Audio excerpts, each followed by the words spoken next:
자유원정 TV와 한반도 방송 시청자 여러분 안녕하십니까? 오는 4월 10일 실시되는 제22대 국회의원 선거가 30일 앞으로 다가온 가운데 대한민국은 나라 전체가 들끓고 있습니다. 이는 이미 지구상에서 소멸되어가는 공산 사회주의를 신봉하는 종북 주사파 세력들이 국회에 입성하기 위해서 광분하고 있기 때문입니다. 이들 세력을 옹호하고 숙주 역할을 하는 정당이 어느 당이겠습니까? 바로 대한민국의 공당인 더불어민주당입니다. 더불어민주당은 이재명 대표가 사당화시킨 정당으로 이재명 대표의 마음대로 공천을 주고 역할도 스스로가 감행하고 있습니다. 그렇다면 이들 정당의 배우는 누구이며 이들 정당의 이름은 무엇이고 그 주무자들은 누구인지 자유민주 대한민국 국민들에게 고발하는 시간을 갖도록 하겠습니다. 먼저 정형근 자유헌정 포럼 상임대표이십니다. 또 다음은 서옥식 대한언론인회 부회장 나오셨습니다. 그러면 먼저 어떻게 이러한 북한식 정당이 국회에 입성할 수 있는지, 왜 가능하게 됐는지 그 말씀을 한번 해주시죠. 제가 말씀드릴까요? 네. 이게 우리는 통상 통진당의 후신들이 이번에 준연동 비례대표제를 통해 갖고 열린민주당 비례대표 이원으로 많이 들어가기 때문에 이거 좀 우려된다 이 정도인데, 이게 사실은 대남 공작 사상 엄청난 일입니다. 왜 엄청난 일이냐 하면은 해방 후 80년 동안 북한이 두 가지 우리 남한의 체제를 전복해서 두 가지 투트랙을 하고 있습니다.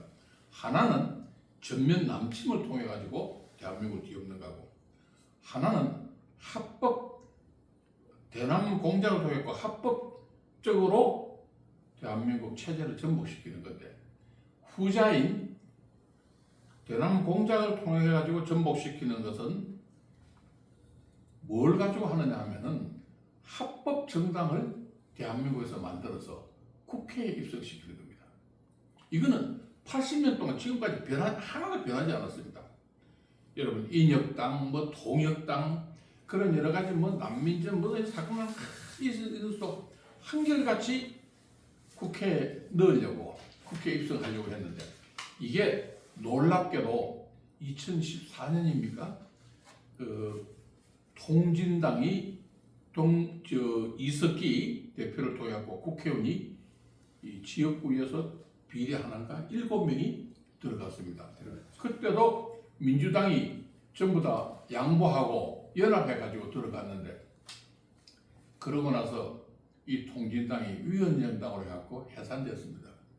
그러고는 통진당이나 이런 진보당 이런 게 아무리 해도 0.11%도 잘 못 얻어가지고 소위 3%가 돼야만 비례의원 하나 얻을 수 있는 지금 법체계 아닙니까?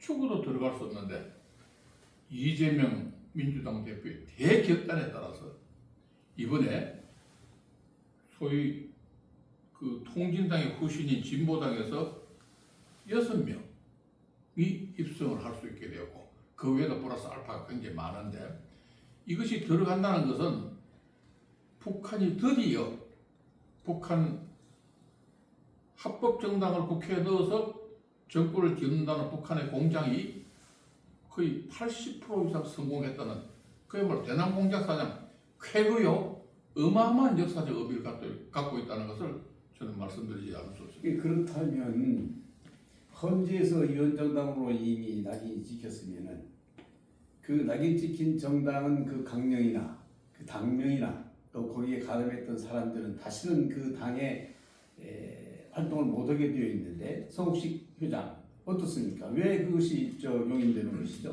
예, 이석기가 주도했던 그 통합진보당, 약칭 통진당이라고 그러죠. 그 통진당이 이 헌법재판소에서 해산 명령을 받고 또 거기에 당시 소속된 국회의원들이 아마 13명 정도 될 겁니다. 엄청나게 많았습니다. 이 사람들이 전부 다 의원직을 상실했습니다. 그런데 이 통진당이 다음에 민중연합당 그리고 다시 민중당으로 이름을 바꿉니다. 그리고 다시 진보당으로 바꿉니다. 그러니까 이 진보당은 통합진보당 뿌리 그대로 갖고 있습니다. 우리가 흔히 이 종북 세력 좌파를 할 때 북한 추종 세력 할 때 몇 가지를 꼽죠. 대한민국의 그 정체성을 부정하고 건국의 역사를 표명하고 그 다음에 이 주한미군 철수 등 한미동맹 해체를 주장하고 국가보안법 폐지를 주장하고 남한에서의 소위 이 공산 활동 보장 이런 걸 주장하고 그 다음에 최종적으로 북한이 주장하는 그 연방제 통일을 주장하고 뭐 이게 5개 정부를 주장하고 외치거나 그 중에 일부라는 그 전부 다 종북 좌파 세력인데 지금도 이 진보당의 강령에는 두 가지가 그대로 강령에 수록되어 있습니다. 하나는 이 한미관계 해체, 또 하나는 재벌 해체입니다. 그런데 이 한미관계 해체를 겸허하게 불평등한 한미관계다. 그래서 해체된다고 그러고 그 다음에 재벌도 독점경제 체제를 유예하기 때문에 해체 그런 식으로 해서 빠져나가고 있습니다. 그런데 그런 강령에 그걸 명시하고 있는데 이번에 소위 뭡니까 더불어민주당이 추진하는 위성 비례 정당 이름이 더불어민주연합 아닙니까? 거기에 진보당, 그 다음에 또 새진보연합, 그 다음에 연합정치시민회의라는 게 이 세 개 크게 이 조직이 들어오는데 뭐 진보당은 아까 이 통합진보당의 후신인데 새진보연합은 그건 또 뭐 기본소득당, 뭐 열린민주당, 민주사회당 이 세 정당이 합쳐가지고 영애미가 하는 것이 뭡니까 새진보연합 세력인데 이건 말입니다. 결론적으로 말해서 과거의 민주당이 뭐 사람의 이 이름을 따서 빗댄다면 뭐 친DJ당, 친노무현당, 친문재인당, 친문당 이게 아니고 이건 친명 이 정도가 아니고 완전히 이 붉은 이 사상 그걸로 완전히 민주당의 DNA가 이 건국 이후 완전히 바뀌는 겁니다. 이게 엄청난 이 파장을 몰고 올 겁니다. 그렇다면 앞서도 말씀드렸습니다만은 이러한 정당들을 영입하는 것은 더불어민주당 이재명 대표인데 이재명 대표의 속셈은 무엇인가? 왜 이들을 끌어들이고 있는 것입니까? 이재명 대표가 원래는 이 소위 연동제에 대해서 비례대표제 선정하는 연동제에 대해서는 죽어도 자기는 안 하겠다고 극렬하게 국민 앞에 그랬죠. 선포를 했지 않습니까? 선을 했는데 어느 날 갑자기 문재인 대통령을 만나고 뭐 어떻게 하더니만은 선거는 이기고 봐야 된다. 이기는 것이 아름다운 것이다. 이런 말도 안 된 그런 소리를 늘어놓고 나서 소위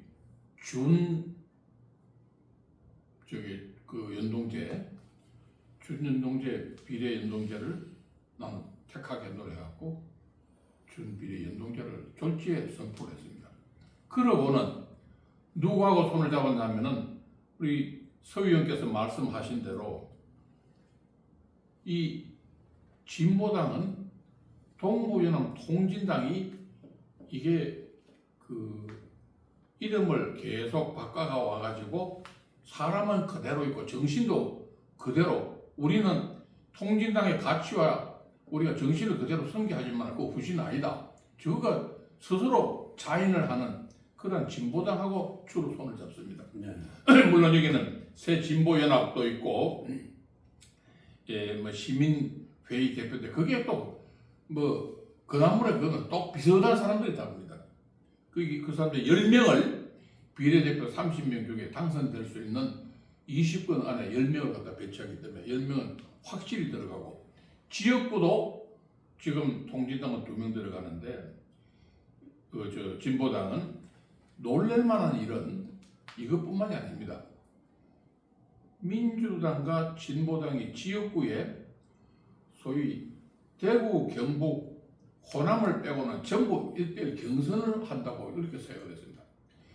당선 여부, 공천 여부는 차치하고라도 이 불법이고 이 비합법인 해산명령을 받은 통진당의 후손인 진보당이 86개 지역구에 이 민주당과 서로 경선한다는 것은 그 진보당의 가치와 위상을 엄청나게 올리는 겁니다. 그럼 왜 이렇게 했을까? 속셈은 뭘까? 방금 말씀하신 대로 저는 정말 그 의도를 알 수가 없습니다. 제가 이렇게 쭉 분석해 본 바에 하면 이 이재명 대표는 이번 선거에 다수당이 된다든지 압도적으로 이긴다는 것은 마음에 없는 것 같습니다. 오로지 자기가 김정은과 같이 완전한 자기 1인 독재 체제로 당을 꾸리고 여기에 이의를 달거나 반대하거나 경쟁할 수 있는 구도는 다 몰아쳐서 완전 자기들에서 한 120석도 좋으니까 똘똘 뭉쳐갖고 뭔가 앞으로 큰 일을 하겠다는 그런 의도를 갖고 있다고 저는 봅니다. 그렇죠. 그래도 과거의 민주당은 3번이나 집권한 정당으로서 대한민국의 헌법을 수호하는 두 개의 축이었지 않습니까? 그런데 어쩌면 이렇게 당이 몰락할 수가 있다고 보십니까? 소 회장. 예, 거기에 앞서서 지금 이 정의원님께서 잘 지적을 하시고 설명하셨죠. 저는 이 이재명이라는 대표가 기본적으로 아주 학문적으로 얘기하면 마르크스 레닌주의 철저한 신봉자, 추종자가 아닌가. 그런데 그것도 엉터리로 듣고 그저 어디 찌라시나 어디 대학에서 대학 1학년생들이 쓰는 서논문 정도를 읽고 하는 거 아닌가. 예를 들어서 말이죠. 지금 이 책이 하나 있습니다. 이게 이재명 대한민국 혁명하라 이 책인데요. 여기 뒤에 보면은 99%의 가지지 않는 자 흑수저가 폭력혁명으로 1%를 타도하자고 되어 있습니다. 완전히 공산주의 계급분명에 입각한. 그런데 이분이 자기 말에 따르면 학교를 제대로 다니지 않았고 대학은 다녔다 그러는데 이런 것을 제대로 공부도 하지 않고, 그런데 이 마르쿠스의 공산당 선생이다. 마르쿠스가 지금 자본론 적어도 1편 정도는 있고 말을 해야지. 그저 떠돌아다니는 찌라시나 이런 걸 가지고 한 거 아닙니까? 그런데 여기에 중요한 얘기 들었습니다.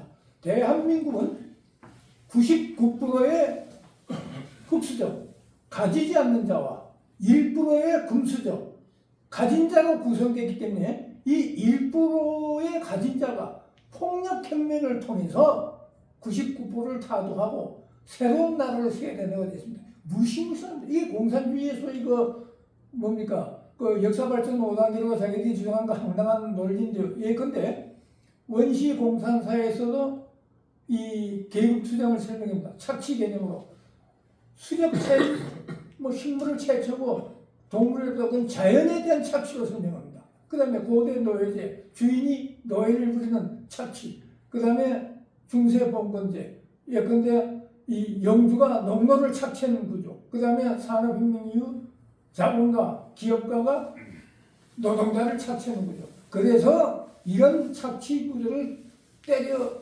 부수기 위해서 가지지 않는 자, 흑수저, 99%의 흑수저가 이 1%의 가진 자를 혁명으로 때려놓고 이 최후의 공산주의를 해야 된다. 그러면 그 이유는 뭐죠? 그런데 그런 것이 인류 역사상 실현이 됐습니까?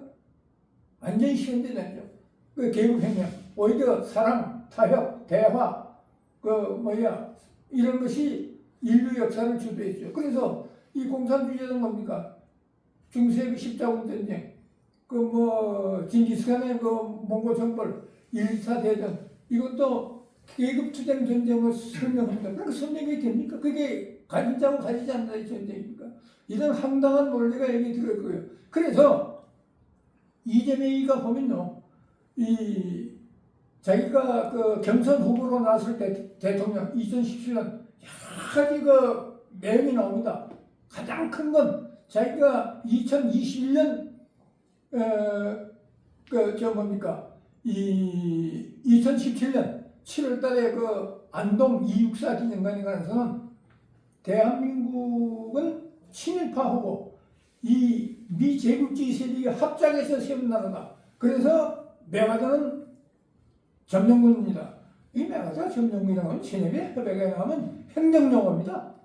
제대로 알지도 못하고 하는 그런 소리를 했고, 그 다음에 그 뒤에 사드 문제가 있을 때 사드 결사반대했지 않습니까? 중국 TV하고 인터뷰에서 수차례 사드는 대한민국의 멸망의 길이다 했어요. 이건 네, 대한민국 맞습니다. 국익 도면이죠. 네. 맞습니다. 네. 지금 국민들이 의아하게 생각하는 것은 왜 민주당이 이처럼 추락하냐는 것입니다. 어떻게 하나 공당이 이재명 한 사람의 사당으로 전락하고 있다는 것이 국민들이 아주 의아하게 생각하거든요.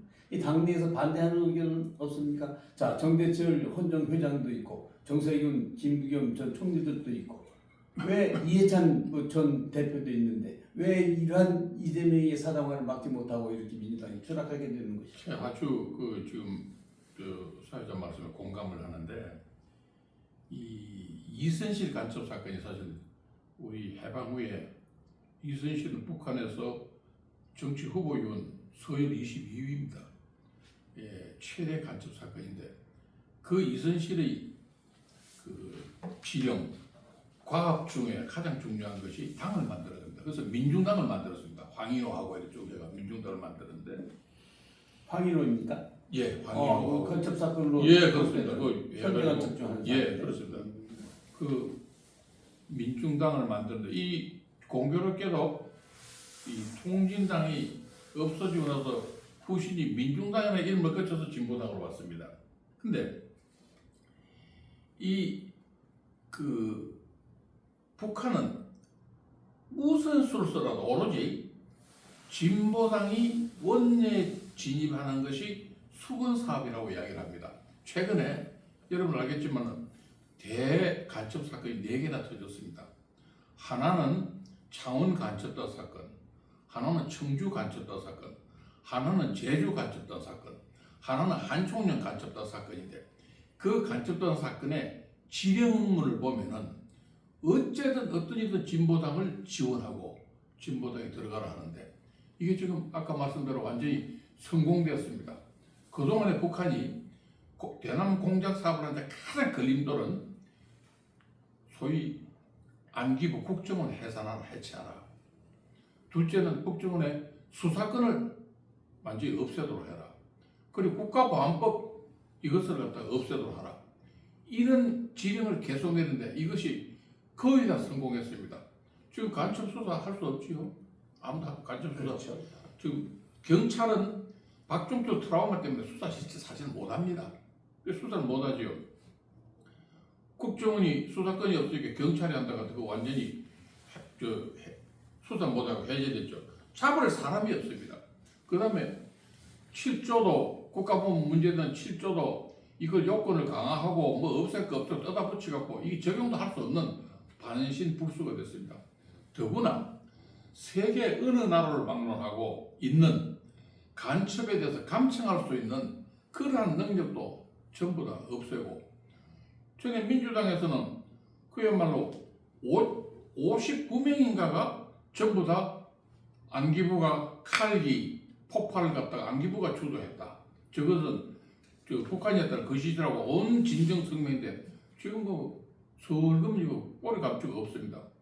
이러한 민주당 풍토 속에서 이재명이가 이 말도 안 되는 북한이 그렇게도 열망하고 넣고 싶은 진보당이 원내 진입을 하는데도 불구하고 한 게 한마디도 안 하는 것은 첫째, 의원들은 그런 양식이 있더라도 공천에 혹시 문제가 될까 싶어서 안 하고 그 밖에 지금 말씀한 그런 원로들도 이게 그 사람들 지금까지 민주당에 그러한 북한이 공작하는 그런 노선에 비슷한 소리를 지르고 왔기 때문에 지금 양심상 말도 할 수 없고 안 할 수도 없고 응거주춤한 상태 있고 그 중에는 상당히 동조나 공모하는 세력도 있다고 봅니다.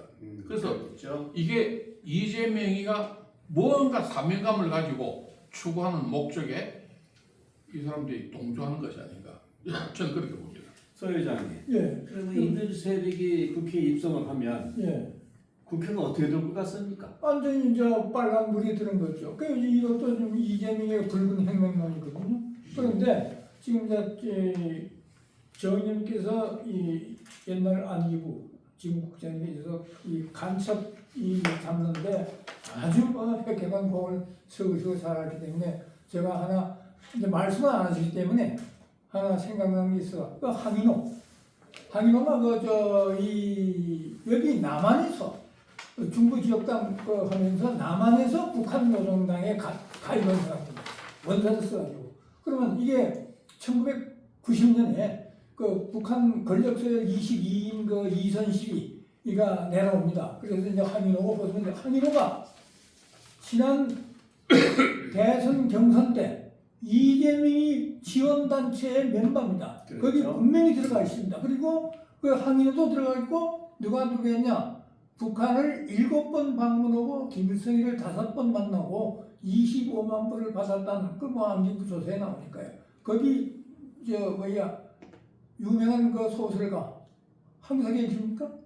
그 사람도 그 이재명 경선 후보 지지 단체에 이름을 올리는 곳입니다. 그런데 이게 항인호 사건이 왜 유명하냐 하면은 그 아까 말씀하셨지만 1995년에 소위 그 부여 간첩당 사건인가 있습니다.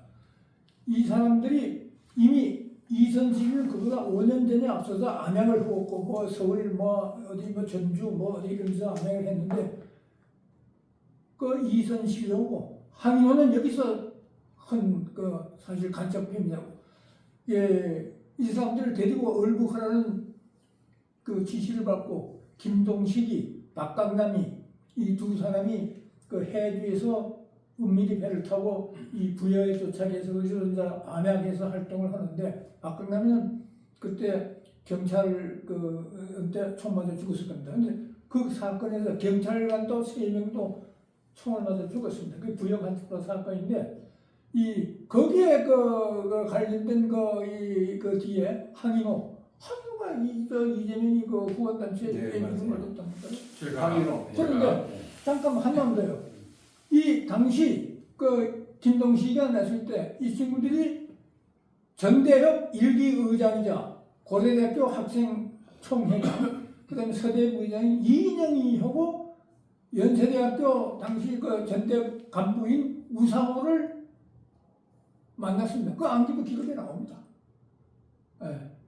그 전대협 지금 뭐 전대협은 좀 태조를 있습니다. 하나 안정이 체되는 거 아니죠? 이인영이 있죠, 정청래 있죠, 서영교 있죠. 아직 남아있지 않는데 후 받았지 않습니까? 지금 사회자께서 이런 지금 완전히 종북 진보당 골수 찐 친북 인사들이 국회에 들어가면 어떤 일이 벌어지느냐 이 말씀을 했는데 굉장히 전 좋은 질문이라고 생각합니다. 전에 김대중 전 대통령이 국회의원 때 국방위원이었습니다. 그 국방위원이었을 때 보좌관이 국방부에 질의를 해가지고 국방부에 1급 문서들을 대거받았습니다. 근데 그때 제가 수사를 한 기억이 나는데 그것이 말지 기자, 말지라고 했었지요. 네. 말지 기자를 통해 가지고 북한 공작은 일본을 통해갖고 전부 필름으로 촬영해가지고 북한으로 쏙 다 넘어갔습니다. 맞습니다. 네, 저도 기억이 납니다. 이게 앞으로 이 사람들이 국회 지나면 얼마나 엄청난 일이 일어날 것인지 제가 좀 상세히 말씀드리겠습니다. 소위 통진당의 이석기가 대표가 국회에 들어가서 국회에 뭘 요구했냐면은 전시작전 통제권 기밀 자료를 요청을 했습니다. 그 다음에 이상규 의원이 보안 담당 경찰, 그러니까 간첩 담는 경찰입니다. 이 사람 176명의 이름과 소속 계급 자료를 다 요청을 했습니다. 놀랄 일이죠. 김재현 의원은 한미 방위 분담 협상 전문을 내놔라 그랬습니다. 오병헌이라는 사람은 철도, 항공, 물류 등 상세 자료를 다 내라 그랬습니다. 이를 공방전에서 몇 개월 있다가 이게 헌법재판소 위헌정당으로 판결이 나가지고 더 이상 진척을 못 받는데 이제 이 10명이 완전히 무장이 되어 들어갑니다. 별별 자료를 국가의 모든 기관 자료 다 할 겁니다. 그뿐만 아니라 뭐 중앙미군 철수도 주장하고 막 그렇게. 그 삼성에 뭐 있는 반도체니 복합 이런 자료도 전부 다 올 거고 곳곳을 쏘시고 국회의원 못하는 게 뭐 있습니까? 쏘셔서 이 대한민국이라는 거는 저는 완전히 대한민국의 기능을 상실할 겁니다. 그래서 저는 북한이 공작이 대남 공작 이제 한 8부 능선에 선거에서 9부 능선에 간다고 봅니다. 그래서 지금 저는 우려하는 것이 지금 트럼프가 미국 대통령의 당선 가시권에 와 있습니다. 트럼프가 어떻습니까? 트럼프는 한국보다도 김정은하고 바로 직접 협상하려고 그러고 한국에 대한 방위 분담금 몇 배를 요구하는 미국을 철수하려고 합니다. 즉 김정은은 계속해서 대남 침공을 하겠다. 이 지도 위에서 한국 대한민국을 없애겠다고 지금 하고 있는데 이런 것과 맞물려 가지고 저는 내년 국회야말로 대한민국의 최대 위기가 올 것이다 이렇게 보고 있습니다. 네. 이 간첩 행위에 대해서 우리가 다시 한번 이제 생각하는 계기가 될지도 모르겠습니다. 간첩은 무엇입니까? 나라의 기둥을 파가지고 족구한 대통령이 아닙니까?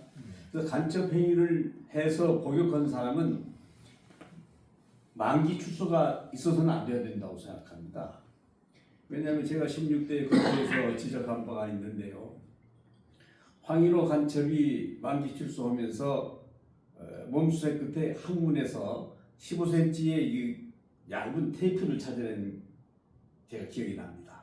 그 테이프에 뭐라고 쓰여 있냐 하면은 주요 인사들, 북한 세력을 옹호하는 주사파들에 대한 명단이 쭉 나와 있어요.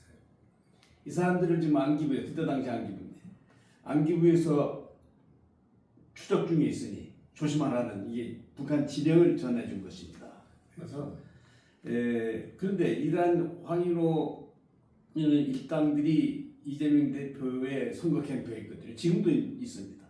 이들이 역할이 무엇이겠습니까? 방금 말씀하신 국회를 일단 그 붉은색으로 물들인 뒤에 주한미군 철수를 주장하겠고 앞으로 많은 염려가 되고 국민들의 그 불안을 더 많이 살 것으로 생각이 듭니다. 저는 이 문제와 관련해 가지고 꼭 한마디 말씀드리고 싶은 것은 대통령이 사면권을 좀 제한해야 된다고 봅니다.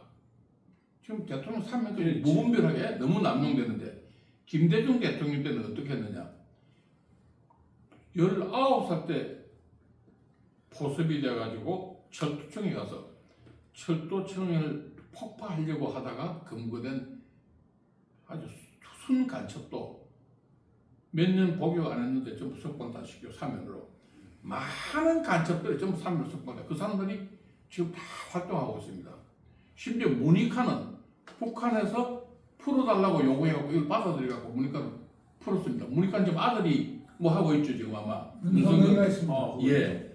그런 식으로 이 대통령의 사면권에 대해서는 진짜 간첩이라든지 그리고 무슨 정치범이라도 어느 정도 몇 년 이상 받은 거는 몇 년 정도밖에 사면 못한다는 제한해야지 무한정 제한하기 때문에 특히 우리가 북한하고 맞서 있는데 이게 누가 정치를 그 정권을 잡는 데 따라 가지고 다 풀어가지고 풀려나게 하는 거 이건 국가 안보에 간첩하면 하나 잡는데 얼마나 고생을 하고 얼마나 애를 썼는지 정말 아마 모를 겁니다. 네. 그런 걸 하루아침에 다 풀어주는 거 이거 저는 깊이 제고해야 된다고 생각합니다. 이제 그 말 나왔는데 그 주요 역할을 해왔던 그 문성근 배우죠. 문성근 배우가 조국 신당에 가입을 했습니다. 그래서 조국 신당의 성공을 자기가 이끌겠다고 했는데 조국 신당에 대해서 한 말씀 좀 해볼까요? 어때, 서회장? 조국 신당이 어떻게 당이 만들어질 수가 있으며 또 국회 입성이 확실해졌는데 지금 13%가 15%의 지지를 받고 있죠? 예, 분명히 이번에 국회 입성을 하게 됩니다. 뭐 상상도 못할 겁니다. 범죄자가 정당을 만들어 가지고 거기에 지금 저 이 문성근이 그 다음에 그 울산 그 부정선거의 핵심 주범 황운하 그 다음에 이 죄송합니다만은 그 MBC의 신장식이라는 분이 얼마 전까지 그 이 신장식의 뉴스 하이킥이라고 완전히 편파 그냥 뭐 그런 뉴스만 보도하는데 이 대한민국 공정언론감시연대는 공언련이라는 기구가 있습니다. 그다음 전국 교수에게 네 개 단체가 작년 말에 대한민국 가짜뉴스 1등 진행자의 신장식이 지금 신장식이가 들어가 있습니다. 지금 저 조국 신당에 아마 곧 김의겸이도 들어가지 않을까. 근데 김의겸이는 또 그 공언련에서 작년에 대한민국 가짜뉴스 생산자 1위 정치인 그 다음에 가짜뉴스 아까 진행자는 신장식이고 또 가짜뉴스 메이커 1위 언론인은 주디님 그 다음에 김어준 이렇게 됩니다. 그 다음에 작년 가짜뉴스 1등이 뭐냐 김만배하고 그 누굽니까 언론 노조위원장 그 언론은 뭐 이 회장을 지냈던 누구고 가짜 뉴스를 만들어 가지고 윤석열이가 뭐 커피를 타고 뭐 그저 누구한테는 상관이 있습니까? 그래서 이재명이가 그걸 가지고 이 대장동 주범은 내가 뭐 저 뭐야 윤석열이가 그걸 퍼뜨린 거 근거된 사건이죠. 그런 사람들이 지금 들어가 있습니다. 그런데 거기에 지금 뭡니까? 이 15%가 그 당을 찍겠다. 나는 이런 이 국민들 이 생각이랄까 점수를 보면 자 그래서 국민이 정치를 망친다. 뭐 이런 생각을 갖게 되고요. 특히 아까 조금 전에 있었지만 이석기가 저 헌법재판소에서 이렇게 받게 된 건 통신시설, 가스 저장시설, 유류시설, 원자력발전소, 적절한 기회가 오면 먼저 일어서서 그걸 다 파괴하고 부시겠다는 거 아닙니까? 그게 이 통진당 그래서 그런 사람들이 지금 들어가면 참 어찌 될까? 그리고 지금 80개 지역구에는 또 민주당하고 서로가 해서 지금 뭐 후보를 넣고 빼고 단일화하기도 하고 지금 그런데 이거 홍성 예산 그다음에 울산 북구 제주 울구 그다음에 또 있습니다. 아마 전주에도 지금 강성이라는 이재명이가 포기 아니라 양보해가지고 강성이라는 진보당 의원이 그 국회의원을 하고 있지 않습니까? 아까도 말씀드렸지만 이 친구가 온갖 국방, 경찰, 안기부, 국가정보원 잘해줬어요. 국방위원회 소속되려는 걸 배제해서 지금 상임위가 어딘지는 모르겠습니다만 국방위에서 배제된 친구입니다. 만약 이런 사람들이 되면은 아까 제가 얘기했지만 완전히 대한민국 뭐 어떻게 되겠습니까? 네, 맞습니다. 저는 여기에 대해서 저도 한 말씀 드리면은 저는 조국을 굉장히 주시해야 된다고 생각합니다. 조국은 앞으로도 한국 정치사나 남북 간의 역사에 있어서 굉장히 중요한 위치를 차지할 사람으로 생각합니다. 제가 감히 말씀드리면은 북한이 이 사람이 대통령이 되어야 한다고 바람직한 사람들이 있습니다. 그는 여러분 다 아시는 문재인 그리고 북한이 굉장히 저는 북한이 굉장히 선호하는 좋아하는 사람이 우리 민주당의 실제 실세인 이회창 그리고 북한이 남한의 한명숙이가 되는 게 대통령 좋으냐 아니면 문재인이 좋으냐 많이 고민을 했다고 들었습니다. 문재인으로 나오는데 이 이후에 북한이 굉장히 선호하는 사람이 누구냐면 조국과 저는 임종석이라고 봅니다. 그래서 기를 쓰고 임종석을 갖다가 제거하려는 이유는 자기하고 라이벌이 되는 것을 제거하려는 이재명의 속셈입니다. 복수라고 봐야죠. 이번 공천을 통해 가지고 굉장히 지지율이 떨어지고 당황하니까 조국이 하고 손을 잡았습니다. 근데 조국은 현재 지역구를 안 내고 조국 혁신당은 비례대표만 낸다는데 15%. 지금 어떤 여론조사 보면은 열린 더불어민주당 14%, 이게 15%, 30%까지 솟아올 것이라고 예측하는 정치 분석가도 있습니다. 앞으로는 이게 만약에 이재명이 낙마하면은 유야를 막론하고 차기 대통령 후보로 강력하게 조국이 부상하고 당 대표는 저는 임종석이 될 걸로 생각합니다. 이 체제가 앞으로 될 것인지 안 될 것인지 대체 세력으로 등장할 걸로 저는 보고 있습니다. 분명히 가능한 일이라고. 예, 이 조국이라는 팬덤이 있습니다. 팬덤들 지지하는 세력이 있는데 그러나 이 조국이 이재명보다는 더 강경 선명하다. 그리고 호남에서 한 14%가 이재명 빠졌습니다. 이게 전부 다 조국으로 지금 지지가 몰아가고 있습니다. 그런데 이재명도 마음이 굉장히 손을 잡았으면 불편합니다. 왜냐하면은 현재 이대로 가다가는 완전히 비례대표제를 조국한테 완전히 뺏길 것이다. 그리고 조국은 중도 우리 유권자들에 대해서는 지지를 못 받고 있습니다.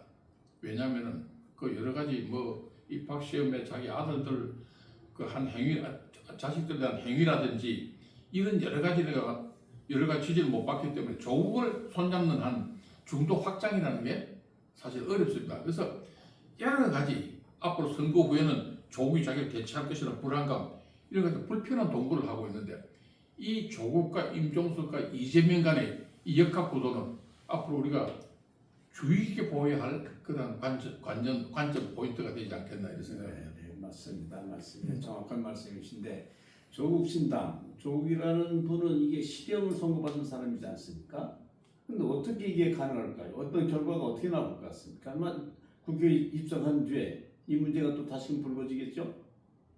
저 재판 네. 그 말씀입니까? 저는 생각한 지금 1심, 2심이 2년 받았지 않습니까? 여러분 잘 알다시피 1심, 2심은 사실심이기 때문에 사실관계고 대법원은 이것은 그 법리 해석이기 때문에 저는 2년이 특별한 일이 없는 한 2년 그대로 유지한다고 봅니다. 그러나 이 문제가 간단치 않습니다. 브라질의 룰라가 투옥이 되고 이 뇌물로 투옥돼 가지고 완전히 정치적으로 끝난다고 생각하는데 살아났다 대통령이 됐습니다. 저는 조국은 그 2년 재판이 언제까지 가지고 연기되고 여러 가지 변수에 의해 가지고 투옥하면 할수록 조국은 강해지는 그런 속성을 갖고 있는 정치인이라고 생각합니다. 그래서 이게 조국도 절대로 물러서지 않고 나왔는데 한 가지 우리가 정말 주의 깊게 봐야 되는 것은 흔히들 국민의힘 보수 정당은 웰빙 정당이랍니다. 그리고 웰빙 정당이라는 말을 듣지만은 이 사람들은 양심이 있습니다. 뭔가 내가 이러면 안 된다는 양심이 있기 때문에 아마 국민의힘의 어떤 중진도 송영길이나 조국 같은 입장에 차면 절대 정당을 만들어 가지고 저렇게 나오지 않습니다. 근데 이 송영길이나 조국은 철면피하기 짝이 없습니다. 왜 그럴까요? 그분들이 서울법대 교수고 5선을 하고 최고의 한국의 지도자 엘리트인데 어떻게 저렇게 뻔뻔한 짓을 합니까? 그거는 그분들이 목적을 갖고 있기 때문에 목적을 갖고 있으면 사람은 뻔뻔함을 절대 뻔뻔한 비난과 어떤 권력을 받더라도 목적을 위해서 돌진하기 때문에 이 두 사람은 뭔가 자기들 목적과 목표를 그것도 불순한 목적과 목표를 갖고 있지 않나 네. 이렇게 저는 봅니다. 그렇게 봅니다. 국민들의 걱정이 태산처럼 커질 것 같습니다. 특히나 전 문재인 대통령이나 이재명 대표보다도 조국은 이론적으로 무장이 되어 있기 때문에 그 이론대로 실천을 충분한 염려가 되는 사람이죠. 특히나 다음 대선 때 누가 대통령이 미국의 대통령이 누가 되느냐에 따라서 국회에서 뇌화부동하는 주한미군 철수를 비롯한 모든 정변이 예상이 됩니다.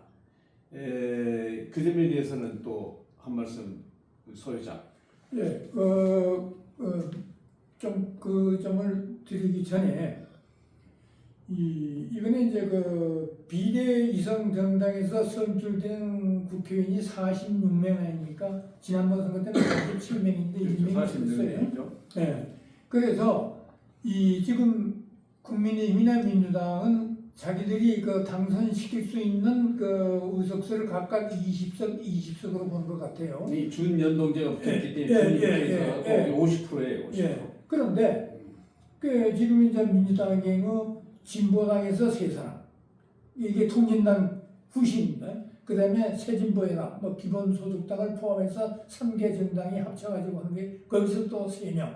그다음에 연합정치시민사회 각종 시민단체, 좌파 시민단체입니다. 여기서 4명. 그러면 10명인데 그걸 20위 안에 포진시킨다는 거 아닙니까? 그러면 20명은 당선될 걸로 보고 그건 뭐 자기들 그 뭐 생각인지 모르지만 그런데 문제는 이런 소위 그 좌파 군소 정당들이 이 최소한 그 지역에서 3% 이상 얻어야 1명 정도 그 당선을 시킬 수 있는데 지금 지지율이 뭐 2%, 1%, 뭐 1%도 안 된다면 이런 그러니까 국민의 지지를 받지 못하는 이런 좌파 정당들을 이성 비례 정당에 포함시켜가지고 이렇게 끌어가고 또 자체적으로는 지역구에서 그 뭐 전대협이다, 한총련이다, 동부연합이다 뭐 이런 친구들.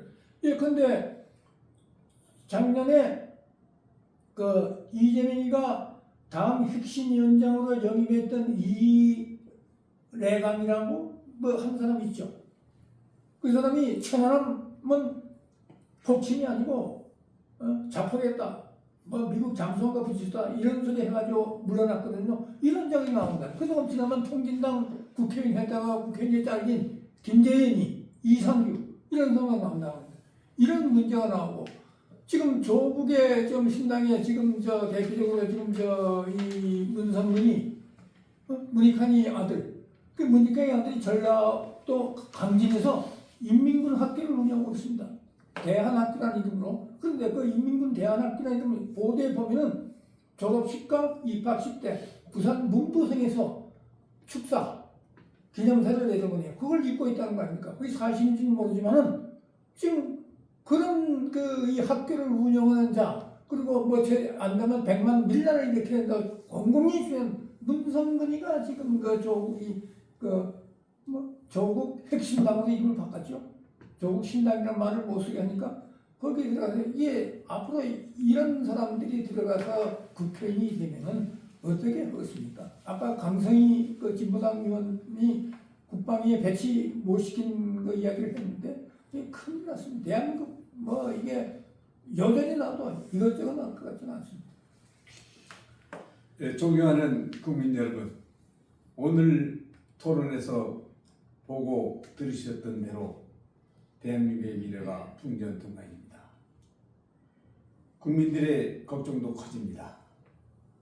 분명 오는 4월 10일 총선은 대한민국의 명운이 걸린 총선입니다. 국민 여러분, 대한민국을 사랑하고 자유민주주의를 수호를 외치시는 우리 국민 여러분, 이번 선거에서 꼭 종북 주사파들을 물리치고 자유민주 세력이 승리할 수 있도록 이웃과 함께 나가주시기를 간곡히 부탁드립니다. 네, 감사합니다. 감사합니다. 그러면